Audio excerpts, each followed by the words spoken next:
Well, David, thank you very much. I'm so honored to be able to give the Roth seminar, and it was great to meet Ted last night. So, and I unfortunately couldn't meet your brother.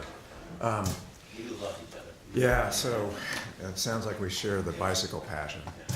So I'm really honored to be here again, and I'm going to mostly talk about unpublished data today, and to give you a state of where the field is, and with engineered cells. I have conflicts with Novartis and Community, a spin out from the University of Pennsylvania, and one I'll discuss. But you know, we're in this setting now where we have the whole tumor to deal with. This is probably the most famous slide you'll see in cancer immunology from Ira Mellman, and it talks about the various issues we need to solve. We've done a lot of that now for leukemia, but we haven't for the common solid cancers. So the blood cancers are 10% of cancer, and solid cancers remain a big challenge. I'm going to talk about step 6 on this wheel. Does this work? Is there a pointer? No. Okay. Okay. Does the mouse work on? Yes. Okay. So this and that is basically making more soldiers to kill tumor cells. And we now know most cancer vaccines, the reason they didn't work in the past was we didn't get enough soldiers. You need to have basically T cells kill on a 1-to-1 basis, and we need to get the whole immune system activated. And T cells are one of those killers. There are others, such as macrophages and natural killer cells. But we can manipulate these genetically and add them in to this wheel. So CAR T cells are really an example now of synthetic biology where we can combine genetic engineering with what a natural T cell does. They evolve to kill virally infected cells and to detect nucleic acid changes inside cells. So that's what a virus does. And tumors are nucleic acid changes. You just saw from Bryce, the many mutations tumors do. That's why T cells really have a natural role in killing tumor cells. Oh, this is working. Okay, thanks. And CARs then make a T cell become bispecific. So they now have an extracellular recognition domain, which is fundamentally different than all the rest of the way T cells see a cell. So T cells normally see the major histocompatibility complex, MHC, with a small peptide that's intracellularly derived. And a CAR sees the extracellular world on the surface of a tumor cell. So it doesn't need this MHC presentation. And that's the Achilles heel of tumors, really, is that most of them downregulate the MHC molecule so that the tumor can't be seen by the T cell. So a T cell, a natural T cell, is the game's over if there's no MHC molecule in that tumor cell. And that's what's really orthogonal about the CAR T cell, is it doesn't care about that. That also says we're going to have synergy when we combine natural T cells or T cell receptor modified cells with CAR cells, because it'll prevent that escape, which is the downregulation of MHC. So the CARs that are now FDA approved have very sophisticated signaling domains that, when the CAR T cell binds tumor, then it also causes the CAR T cell to not only kill the tumor cell, but to divide. So it's a self-regulating living drug. And that's what's really different than all the previous therapies for cancer. And the Kite drug has the C28 co-stimulatory domain, which is when our lab first started studying in the 1980s. And the Novartis Kymriah drug has 4-1BB, which activates a different signaling pathway in T cells. And they both work. They have different properties, which I'll describe some. We recently have published data about ICOS, which is a related molecule to CD28 that came from gene duplication. And we haven't yet tested this clinically, but we just published here showing that when we put in an ICOS with 4-1BB, we get better CD4 helper cells, and then that helps the CD8 CAR cells work better. So we now know in these signaling domains that they not only can make the T cell proliferate, but you can change fate. You can make, for instance, a Th1 cell or a Th17 cell, depending on the signaling domain. Th17 cells or CD4 cells that cause autoimmune disease.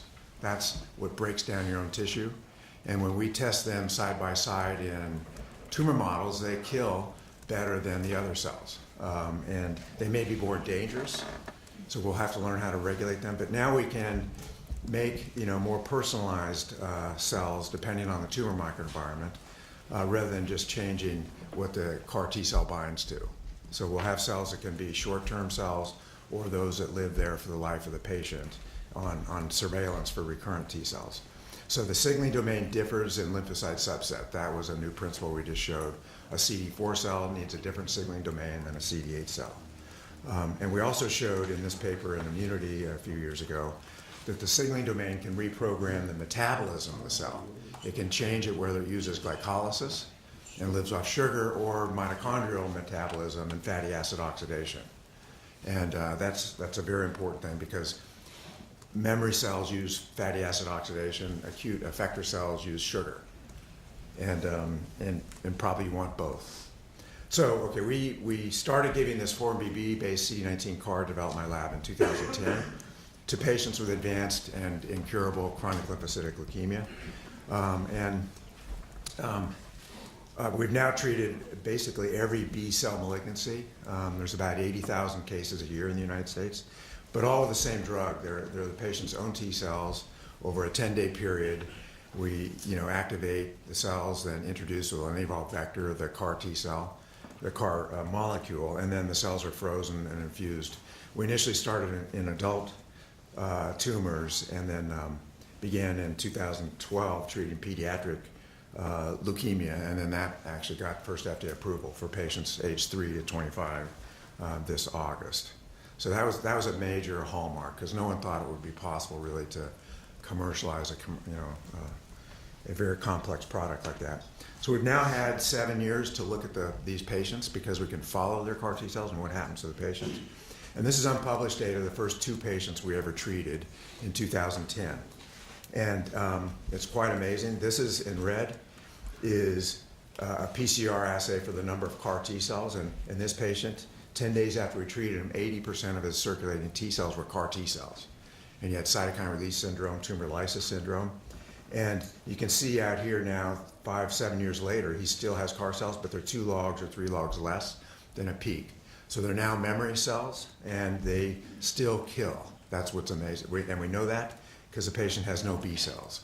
If the CAR cells go away, then the B cells come back, the normal B cells. And in this patient, there's no leukemia cells and there are no B cells. And the same thing with this patient here.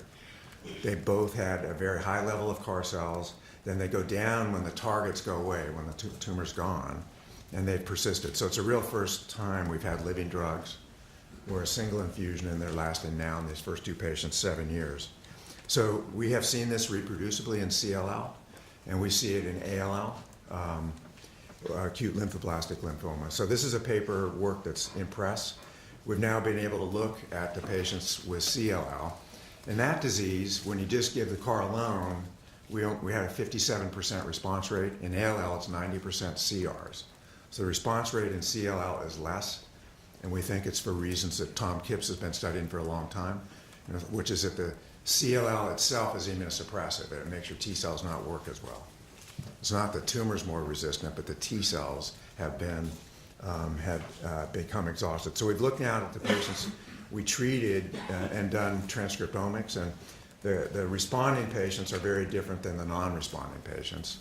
And if you look at Tisney plots, the CR patients are very different here than the non-responding patients. And if you look at the genes that are different on a heat map, the CR patients, these are the, just bleeding the patient. It's not the actual CAR we infused, it's the apheresis that we use to make the CAR T cells. We can predict now who's a CR and who's not going to respond. And the CR patients have cells that are capable of making long-lived CAR cells. They have the things you see in healthy T cells that hang around for a long time. And the non-responding patients, the T cells have features of what immunologists now call exhaustion.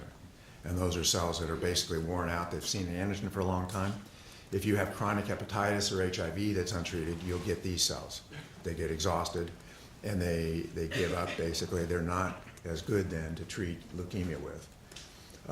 So we now can identify who's going to respond and who won't in CLL. Now, interestingly, in ALL, we don't see this. Everyone responds basically, and they're immune system is intact. ALL wins the war by being very rapidly, dividing leukemia cells. CLL wins by suppressing your immune system. So different cancers, they all have the same amount of target, which is CD19. These are B-cell derived malignancies, and so it's the same target, but yet the solution's very different. And that is one lesson saying how that in cancer, one shoe size won't fit all. The issues are different in different kinds of cancer, and it's ultra personalized, as we've been hearing.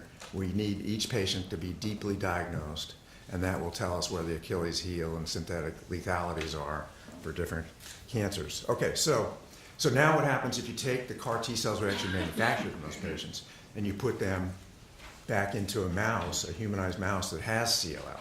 So we've done this with John Bird. We took a leukemic cell line, that CLL cell line that he developed. We put these in mice, humanized mice, and then give CAR T cells to the mouse and find out what happens. Do the CAR T cells cure that mouse's tumor? So it's unrelated to the patient's own CLL. And the mice, if they're untreated, die in about 20 days. And if you give T cells from a non-responding patient, the mice benefit some, but still all die. But if you give CAR T cells made from a healthy donor or from a responding patient, those mice get cured. So this says it's not the tumor, it's the T cells. It's a cell intrinsic issue to the T cell. Can it be curative or not? And so that means we need a big issue probably to fix those cells in the patients who have these exhausted T cells, because that's the central issue. It's not that the tumor is intrinsically resistant. We will see that, I think, in other areas, but not in this, not in that disease. So we've now characterized these long-term surviving CAR patients, and what the work shows is that they have what you see in healthy T cells, their memory-related genes, and they have, unexpectedly, this STAT3 IL-6 signaling pathway. They express high levels of IL-6 receptor, which we didn't express. This is what we did expect, that they're CD27 positive, PD1 negative, CD8 CTL. So those are what you see in a healthy state, and that's what correlates with the remission. So once you get a patient into remission, what happens? In CLL, they almost never relapse. It's really been very durable, as I showed you, 7 years out now and counting from our initial patients. But in ALL, there is a 28% escape rate. So we have a 90% CR rate, but we just published in New England Journal a few weeks ago is 28%, at least of the patients aged 3 to 25 later relapse. And they do that through target loss. And there's several ways that they do that, from splicing changes and so on, that CD19 is lost from the surface of the tumor cell. So there's a pretty obvious solution for that, which is combine and target other molecules other than CD19. And there are trials under the way, one at Stanford and one that we have at the University of Pennsylvania, targeting CD19 and CD22 at the same time, for instance. So that hopefully will prevent this from happening. CLL, it's not been a problem. The CD19 loss doesn't happen. It just says the different biology. As I mentioned, CLL issues T cell exhaustion and or activation-induced cell death of the CAR T cells. So a different solution there, which is preventing exhaustion or using a donor that has healthy T cells. A third mechanism we haven't published, but we've just discovered, is called CAR-B, which is the inadvertent transduction of the actual leukemia cell with the CAR, creating its own escape. So this is patient 107. He was a 22-year-old referred to us from Duke. We treated him, and he had, like I've shown you in the other patients, very high levels of CARs soon after we treated him. And his CAR T cells peaked and then went down, but there's two ways we look at CARs. One's by flow cytometry, the protein on the surface of the T cell, and that's this plot here. And you can see it went up and then down, and we published that he was in an MRD negative remission, but at 9 months, he started to get CARs again, and we didn't understand what that was. And this is Mark Rurella's data from my lab. What we found is, for the flow cytometry, these are, at the time he relapsed here, at 9 months after treatment, there's CD45 dim cells. This is CALA, or CD10, which is commonly seen on ALL. And this is staining for the CAR. the CAR is on ALL cells, which we've never seen. These are CD3, the T cells. The CAR should be here, but it's on T cell negative cells and cells that are CD22 positive. When we looked, this is his baseline tumor. It was CD19 positive. There were no CARs. But at the time of relapse, 9 months after we treated him, he has CD19, but he also has CARs in his blasts. And we looked and did lentiviral integration site analysis. He has 2 copies of the integrated CAR in his blast cells. And one of them is in a carboxylase gene intronically, and the full CAR is there with its LTR and the promoter. And the other one's on a different chromosome in neuropilin-1. And it doesn't change the expression of neuropilin-1 or this carboxylase. We think they're passenger genes here. But the CAR is expressed. And so this is the patient's leukemia cells.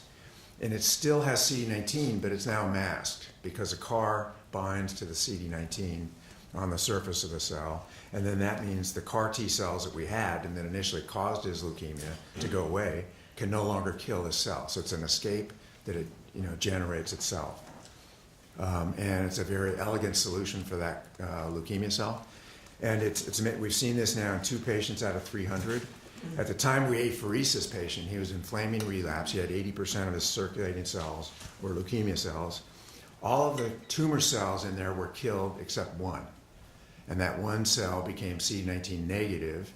And so what we infused into this patient was, started 80% leukemia, 10 or 20% T cells. We infused in him 99.7% were CAR T cells, so a very pure product. But in there was one rogue cell that was CD19 converted to be negative, and it killed that patient, unfortunately, a year and a half later.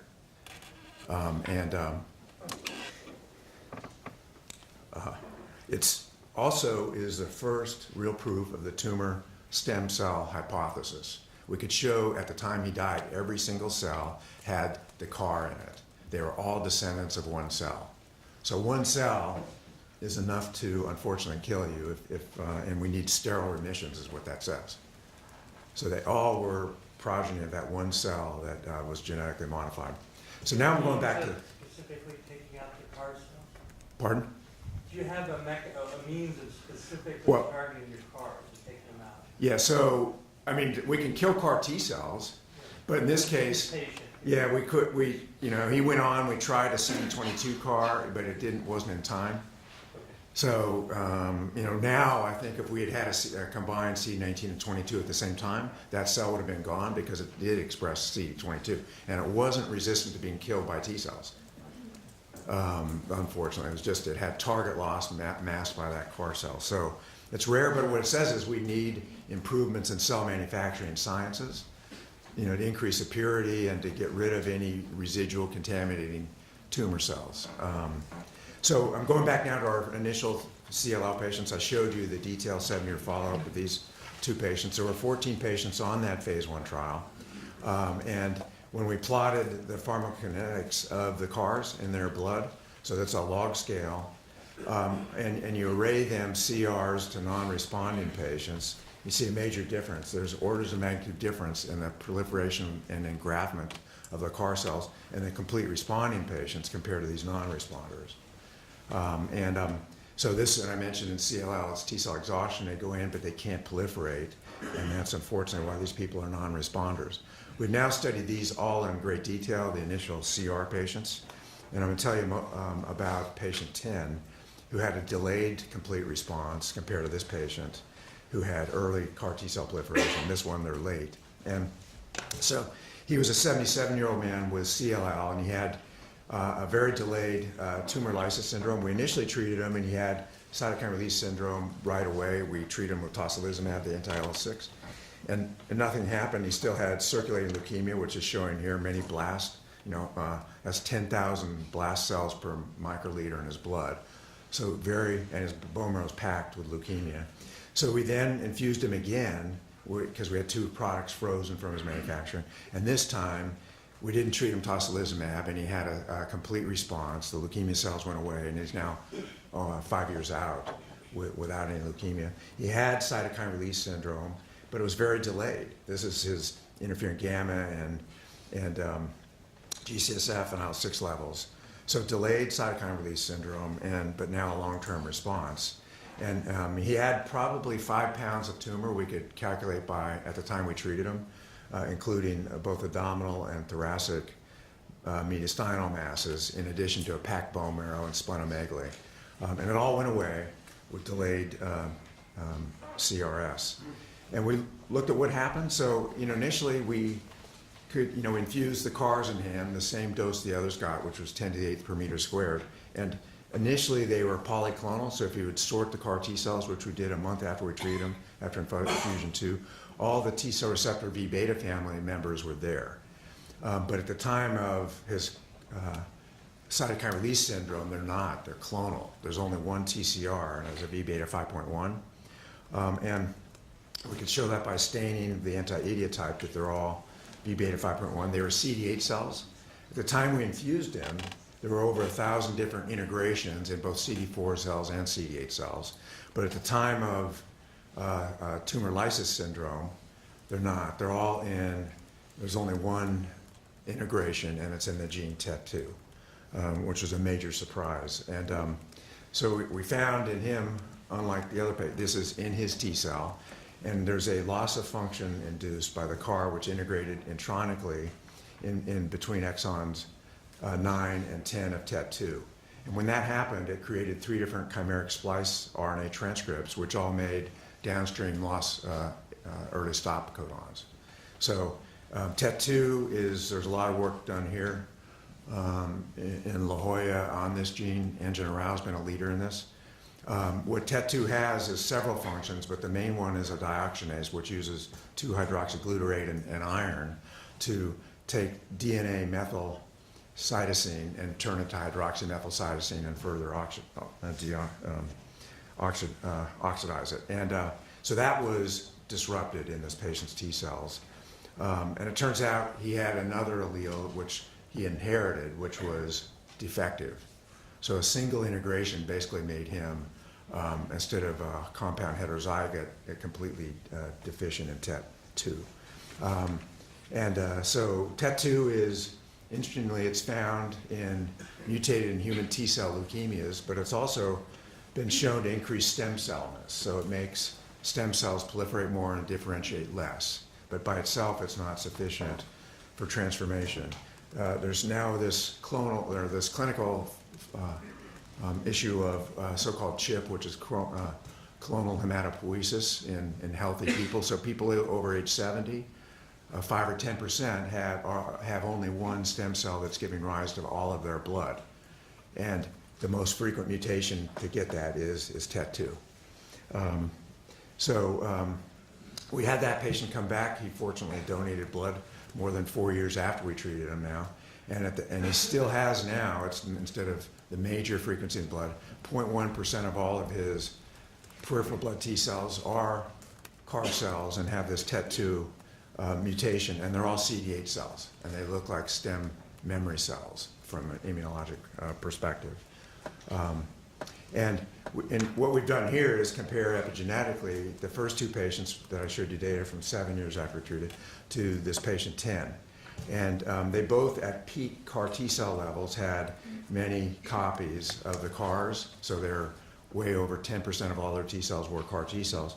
But this is their differentiation status. At that time of the peak, patients 1 and 2 had effector memory T cells, and patient 10 had central memory and less differentiated cells. If we look at, epigenetically at transcription factor motifs, what was lost was in the CAR cells, and we sorted the CAR cells compared to the cells that are not CAR cells in his arm, so from the blood, so the exact passenger cells in the patient. What's very different is BOC2. And BOC2 is a gene that in T cells is a master transcription factor that can accelerate differentiation.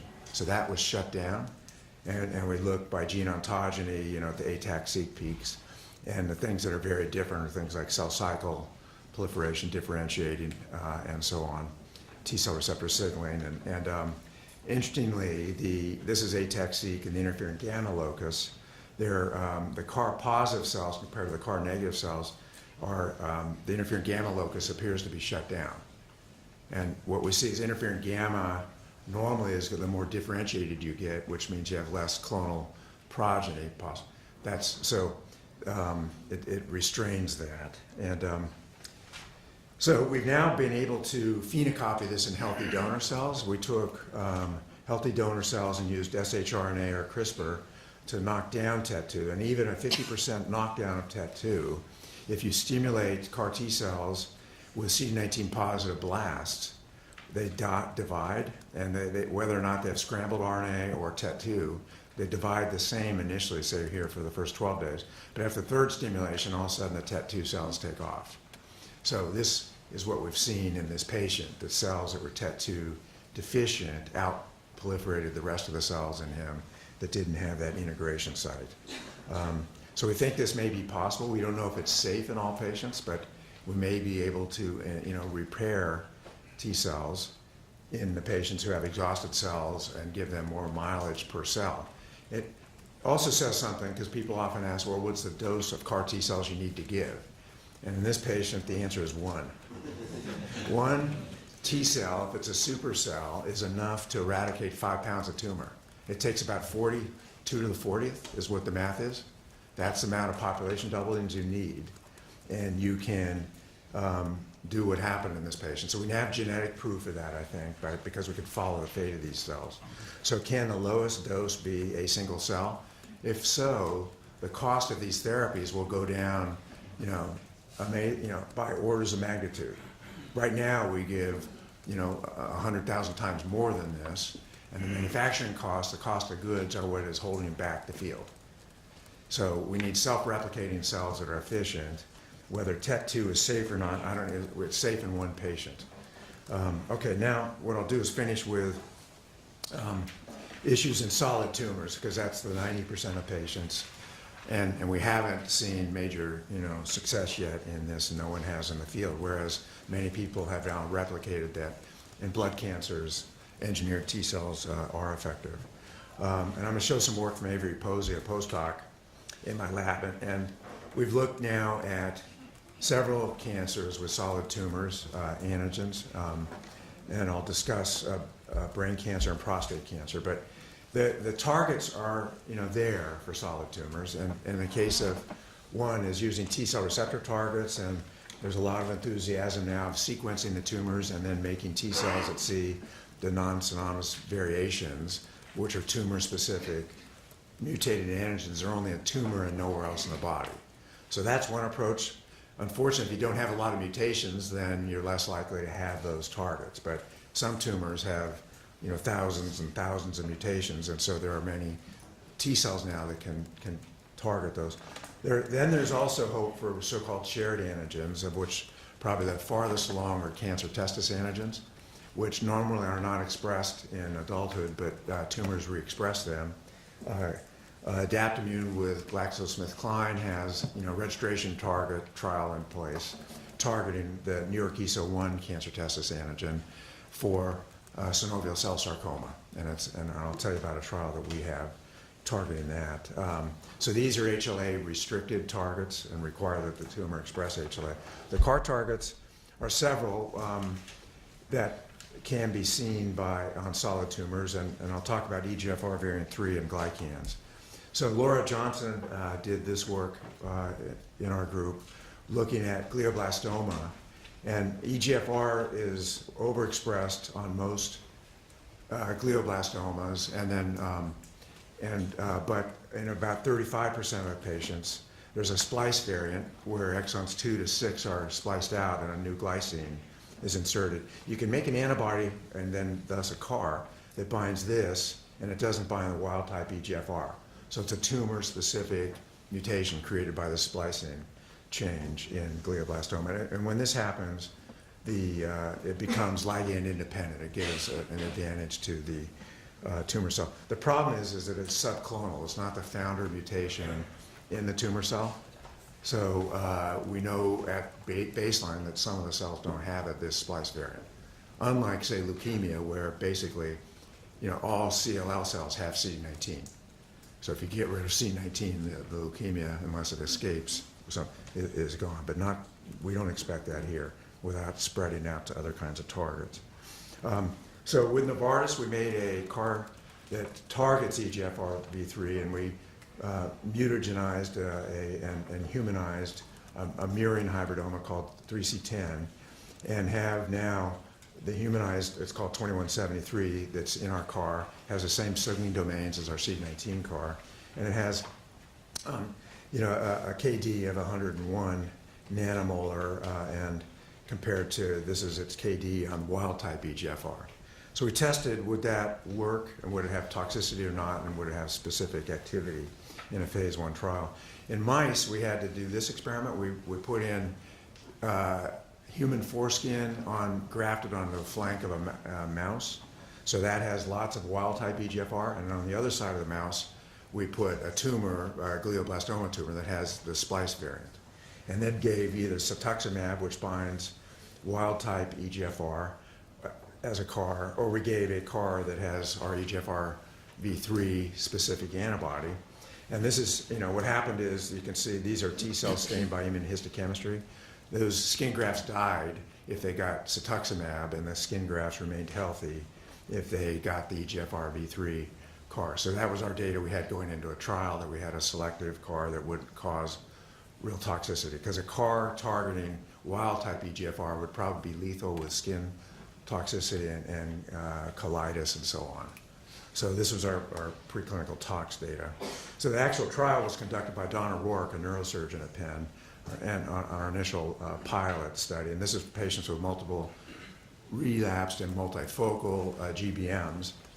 And we gave them a single dose of 5 times 10 to the 8th CARs, and then followed them. So it's a safety test.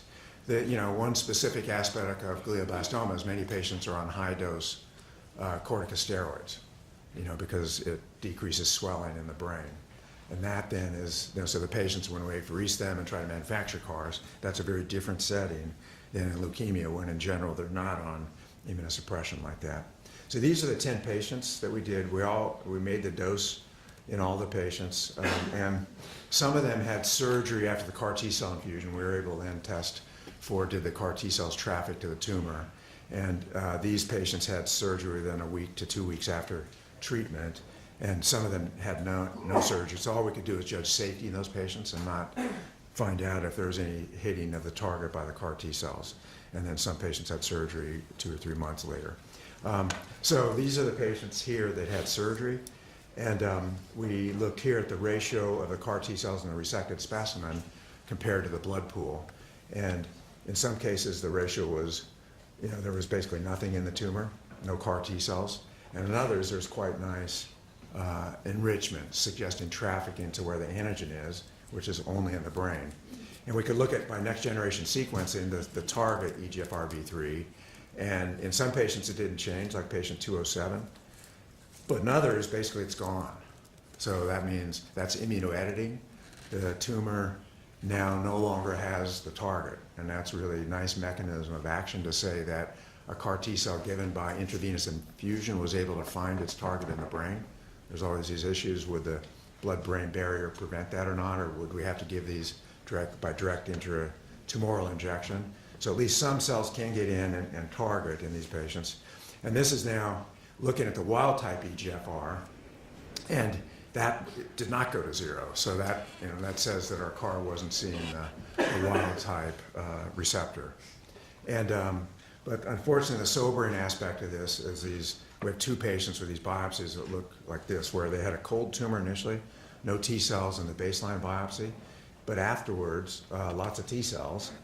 Some of them have granzyme B, which is a marker that they're killer T cells, but all of them, or many of them, have CD25, which is either on activated T cells or on regulatory suppressor T cells. And unfortunately, that's what it was. They're not activated T cells, because if you look at FOXP3, which is what you see in brightly expressed intracellular and Tregs, and also this checkpoint molecule PD-L1, it's not there at baseline, and it's screaming hot here. So this is called adaptive resistance. And so there's many mechanisms that these T cells triggered where the tumor is now fighting back and shutting off the tumor, including IDO1, the enzyme that will strip away tryptophan, so that the T cells starve because they can't make tryptophan, and PD-L1, which shuts them off as a checkpoint, and Tregs, which came in. So, I mean, this tells us not only do we need to target more than just EGFRB3, we need to have combinatorial targeting, but we also have to have ways to defeat these checkpoints. And that's huge opportunities, but in this complex tumor, but I think it's something eventually that we can do. So we found from this trial that it was safe. There was one seizure that might have been related to the CARs, but on that, no issues with cerebral edema. And they did expand in the blood, similar to what we see with CAR T cells against leukemia, but then they traffic into the brain and did not persist in the blood. They only persisted where the tumor target was. And we think that there's a lot more to be done. Multiple dosing, alternative routes of delivery, for instance, direct intratumoral injection, probably would increase efficacy. So it's a first step that I think is promising, but it also shows the challenges we have. Another approach would be, instead of targeting proteins or glycoproteins, would be to target sugars or glycans, which are the sugars on proteins in general. And so for serine and threonine linked sugars, the normal biologic process is that GalNAc is with a chaperone molecule called cosmic, makes more complex sugars on the protein backbones. But tumors often knock this out, and I'll show you why. It's an X-linked gene, so that this glycosylation is restrained in many proteins on human tumors. And it creates then an antigen called either TN for the T nouvelle, which has been targeted by vaccines for several decades, or it has sialic acid, and it's called STN. So this is not found in health. It's found in tumors, and is a potential target both for vaccines, antibody therapies, and CAR cells.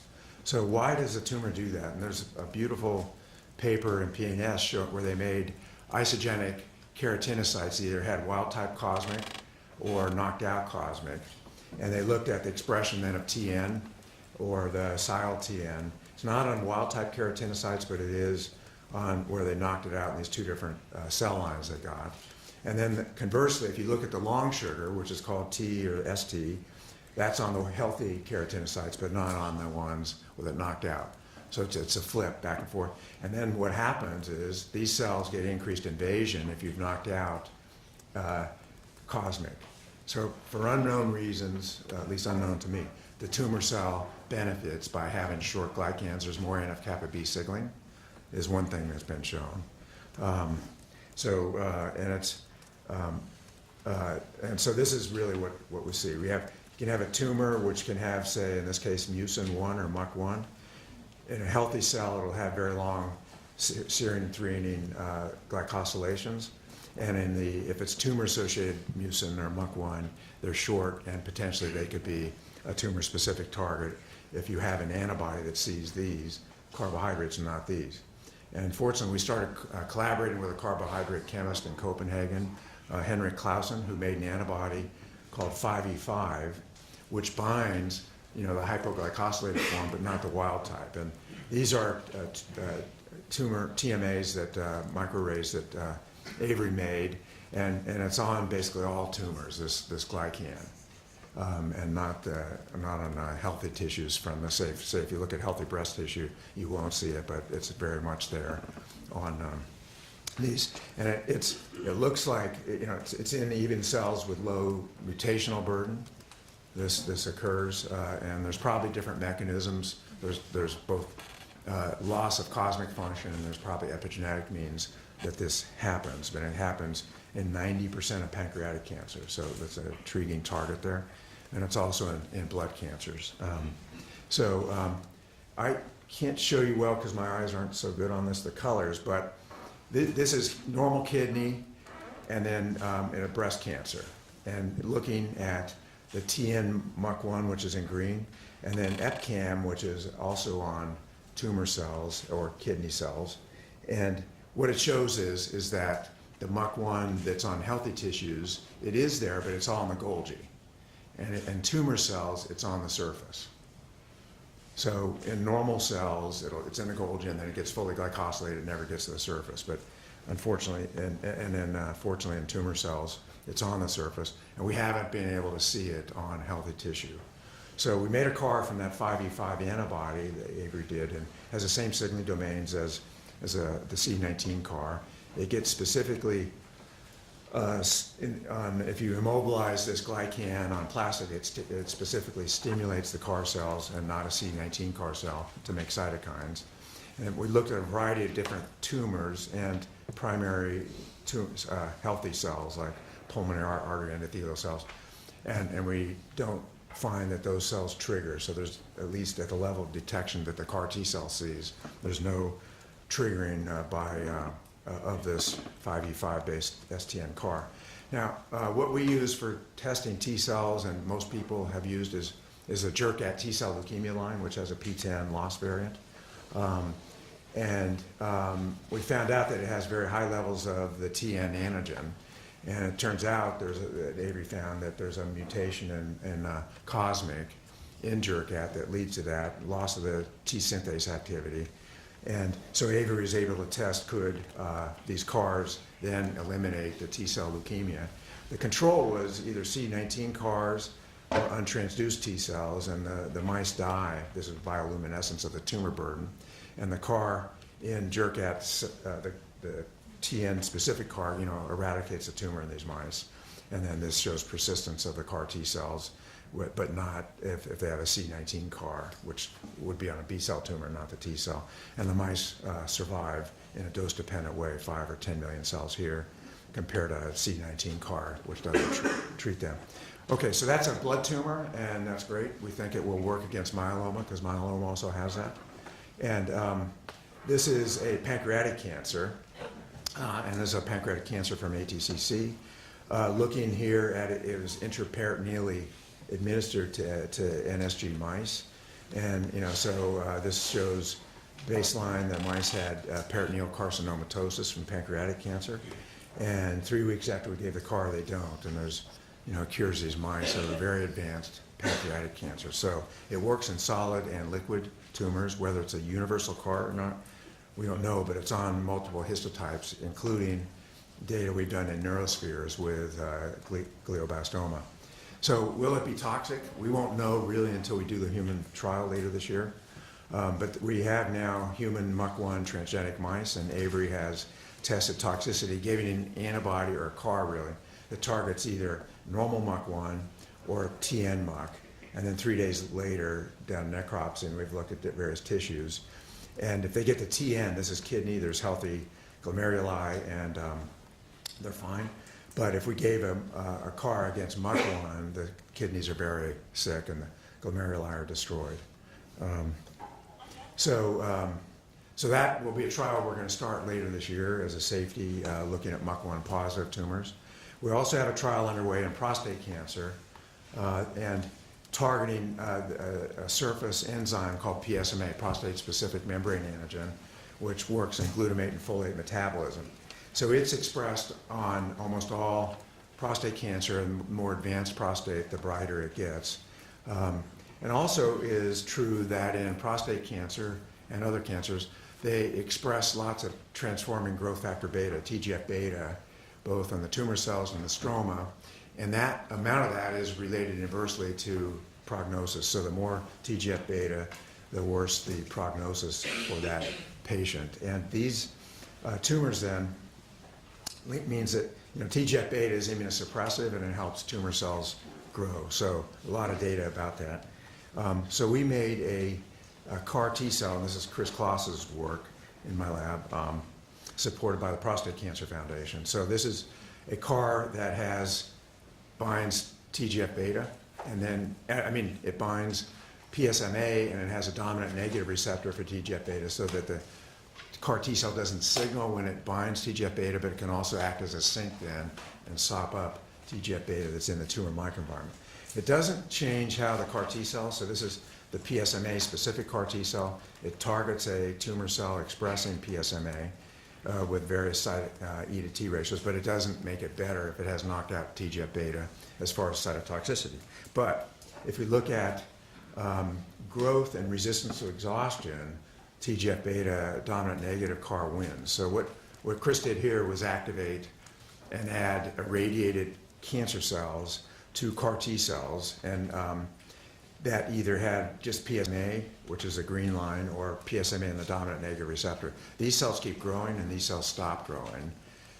And it is dependent on the antigen, because if you make a CD19 CAR, which is what this is, they don't divide in response to radiated cancer cells that are added here that are PSMA positive. So they proliferate longer if they have the dominant negative receptor. We've shown that they don't signal to TGF-beta, the CAR T cells. And we did transcriptomics on these cells, and early on there's no difference, but when you look out here at day 14 and 21, there are many differentially expressed genes in these PSMA expressing CAR T cells. And if you do KEGG analysis on them, there are things we want to see, which is that T cells are more effector-like, and would cause mischief like inflammatory bowel disease. So you see that. You see it in what happens to patients who are undergoing allograft rejection. So they have the same signature as immune activation that is destroying tissue. If you look at protein-protein interaction network, these CAR T cells at day 14 and 21 are very different compared to the cells that have just PSMA alone with intact TGF-beta. They make many more cytokines, and interestingly, both Th1 and Th2 cytokines. And then there's transcription factors like FOS and GMB and G, and that are associated with T cells that are effector cells, and hypoxia factors like Eglins. And later on, day 21, there's many cell cycle genes, and also these cytokines are differentially expressed. The wild-type CAR T cells have shut down. They don't make cytokines, and they've stopped proliferating. So we now have an early-stage trial testing this in a phase 1 trial at Penn, led by Naomi Haas, a GU oncologist. And so it's initially testing a dose of 10 to the 7th CARs per meter squared, and with no lymphodepletion, and then it will go up a dose level, and then we're going to do lymphodepletion with Cytoxan. So we have found now that these cells, still unpublished, the CAR T cells, work better in disseminated adenocarcinoma. They have a proliferative advantage. They seem to be resistant, at least partially, to exhaustion. And the phase 1 trial is open, and we have encouraging PK. These are the first 3 patients. So in 2 of the 3 patients, there's very good proliferation of these CAR T cells without toxicity, and then 1 patient, the T cells were dead. So why that is, we don't know, but that's what we see. And I'll finally finish just with some editing, and this is work done using CRISPR-Cas9 by a graduate student in my lab, Sonia Agarwal. So she has targeted the checkpoint molecules CTLA-4 and PD-1, which shut down T cells from immunologic checkpoint point of view. And if she gives guide RNAs that are scrambled or mock, just electroporates in CRISPR-Cas9 with those RNAs, the cells express CTLA-4 and PD-1 after activation. But if she gives guide RNAs that target CTLA-4 and PD-1, they don't. So you can get over 80% of the cells are knocked out. And she can do that also if she at the same time puts in a CAR against CD19. These cells proliferate better if they have knocked out checkpoints and see their target compared to the untransduced cells, which proliferate like their brethren. And they kill slightly better, which is surprising. These are the cells that have a double knockout when they see leukemic blasts compared to the wild-type CAR T cells that have intact checkpoints but do have the CAR. The untransduced T cells don't kill leukemic blasts. And so that we will test later. But our first trial that just has opened with Cas9, CRISPR editing, has been done with the work from Yangbing Zhou's lab in our group. And he has knocked out up to 5 different genes at one time in T cells, and then either put in T cell receptors or CARs.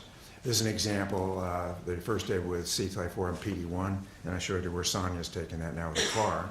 And here he knocked out FAST, which makes the CAR T cells resistant to apoptosis. So these are CAR T cells that we treat patients with. And when they see target, they divide like this, but if they've knocked out FAST, they divide better. Perhaps would give us a better E to T ratio in patients. So this trial's just opened. It's supported by the Parker Foundation, and at the University of Pennsylvania, it's led by Ed Statmauer.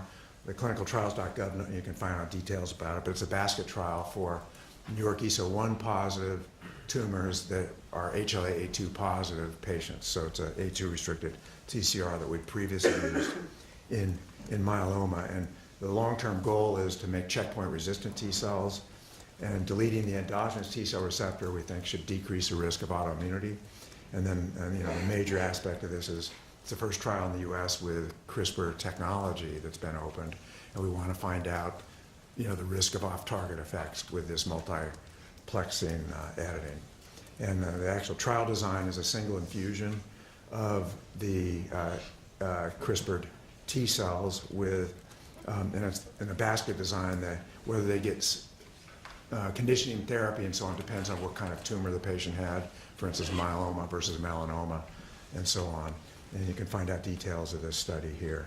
So now at this point now in 2018 where, when I started my fellowship in oncology, we had chemotherapy, radiation, and surgery as the tools, and now we have a lot more in the toolbox to treat tumors with. And I think, the major challenge now is how do we efficiently learn how to combine these, that's going to be required for solid tumors.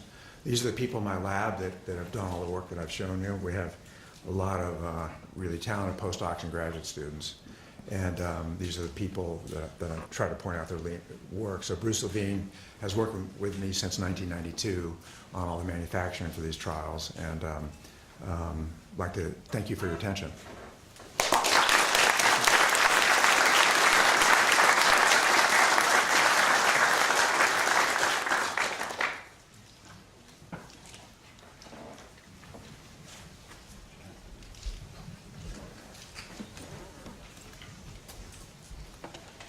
Thank you so much for such a beautiful presentation.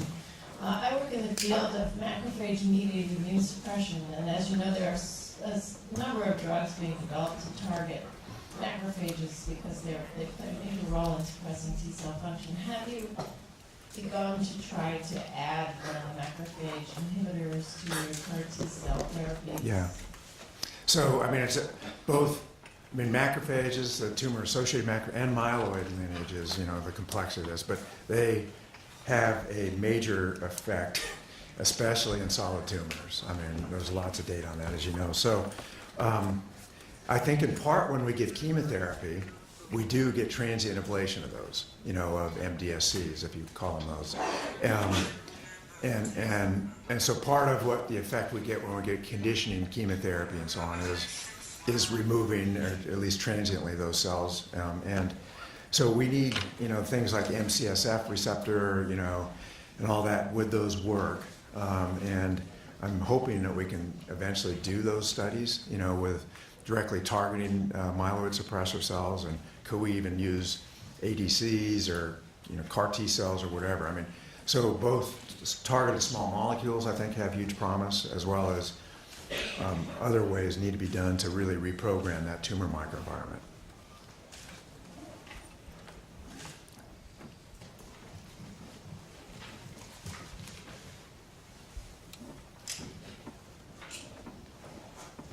Other questions?